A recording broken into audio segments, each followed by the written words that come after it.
Bismillahirrahmanirrahim. Assalamualaikum warahmatullahi wabarakatuh.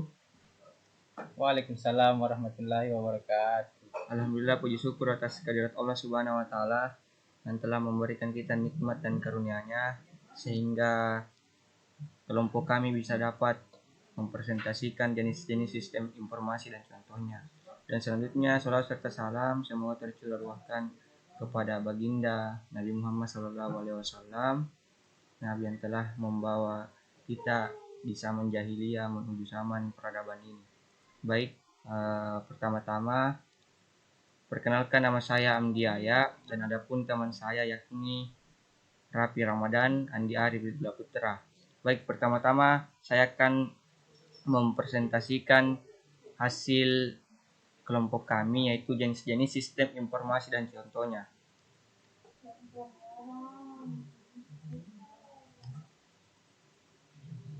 Baik, langkah selanjutnya sebelum kita melangkah lebih jauh, saya akan memberikan pengantar sedikit terkait sistem informasi manajemen. Jenis sistem informasi yang pertama adalah sistem informasi manajemen. Sesuai dengan namanya, sistem ini menyasar untuk kegiatan manajerial. Yang termasuk dalam manajerial adalah setiap orang yang memiliki kedudukan dalam organisasi dan pekerjaannya yang memiliki tanggung jawab untuk manajemen pada suatu divisi atau bagian dalam perusahaan. Artinya di sini sistem informasi manajemen yakni ada beberapa orang yang termasuk adalah stakeholder itu sendiri. Nah, adapun fungsi sistem informasi manajemen ini seperti monitoring kinerja karyawan, kemudian yang kedua memberikan penilaian karyawan, menerima laporan dari karyawan, melaksanakan fungsi pengawasan terhadap karyawan, memberikan masukan kepada direksi dan masih banyak lagi. Nah, selanjutnya itu sistem informasi akuntansi. Jenis yang kedua ini adalah sistem informasi yang dimaksud SIA. SIA merupakan implementasi sistem informasi yang berhubungan dengan sistem akuntansi dari suatu organisasi atau perusahaan.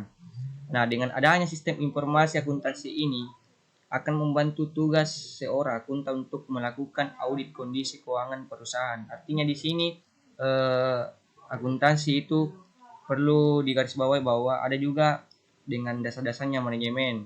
Yang dimaksud manajemen adalah pengorganisasian, mempermudah untuk memperlancarkan apa yang mau dikerja.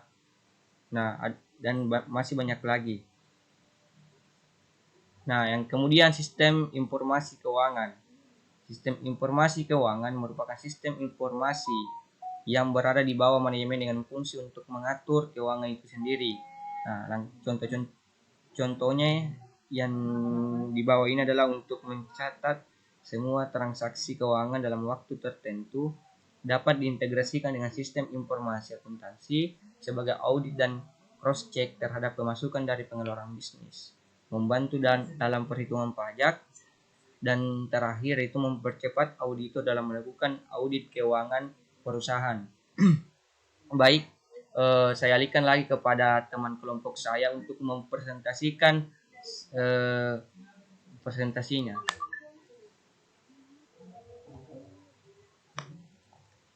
Baik, sebelumnya saya ucapkan terima kasih kepada teman saya tadi Aya yang sebelumnya telah membuka presentasi kami.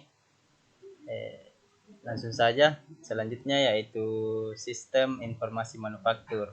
Di mana sistem informasi manufaktur ini biasa kita kenal dengan produksi. Memiliki sistem informasi manajemen yang wajib dalam sistem informasi. Adapun beberapa manfaatnya yaitu untuk pencatatan produksi dalam bisnis, untuk mencatat hasil produksi yang tidak lulus quality check, mencatat pemesanan barang, mencatat biaya produksi, analisa kebutuhan produksi, memberikan data real time kegiatan produksi yang berlangsung, dan masih banyak lainnya. Selanjutnya yaitu sistem informasi sumber daya manusia atau biasa dikenal dengan SDM. Sistem informasi ini sering digunakan pada bagian HRD dan personalia dalam perusahaan untuk menyimpan data diri karyawan, gaji pokok, tunjangan, bonus, masa kerja, jabatan, dan lain sebagainya. Dengan adanya sistem informasi ini, kerjaan dari bagian SDM bisa lebih mudah. Selain itu, informasi sumber daya manusia ini juga bisa dikombinasikan dengan sistem informasi manajemen, keuangan, dan lain sebagainya. Untuk selanjutnya, saya persilahkan teman kelompok kami yang satu lagi, yaitu Andi Arif Ridza Putra. Ya baik, perkenalkan saya Andi Muhammad Arif Ridza Putra akan melanjut penjelasan yaitu tentang sistem informasi pemasaran. Sistem informasi pemasaran sangat penting bagi divisi pemasaran dalam perusahaan. Dengan sistem pemasaran ini akan membantu dalam proses pencatatan dan memberikan segala informasi mengenai penjual yang telah dilakukan dari perusahaan. Manfaatnya lain dari sistem informasi pemasaran seperti ini. Yang pertama itu mengetahui jumlah produk yang terjual, mengetahui produk yang paling laku, 3 mengetahui produk yang jarang peminat, 4 mengetahui metode pemasaran yang tepat, 5 mengetahui respon pasar terhadap produk. Untuk lebih lanjut itu ada sistem informasi eksekutif. Nah, yang terakhir adalah sistem informasi eksekutif. Sistem informasi eksekutif dikembangkan dan juga digunakan untuk mereka yang berada di level eksekutif dari suatu perusahaan. Sistem informasi ini akan memberikan kemudahan dalam arus informasi dari divisi di bawahnya kepada mereka. Lalu siapa saja yang termasuk level eksekutif adalah mereka yang memiliki hak penuh atas perusahaan, CEO, komisaris, pimpinan tertinggi, direksi, dan elemen eksekutif lain yang memiliki kewenangan dalam perusahaan.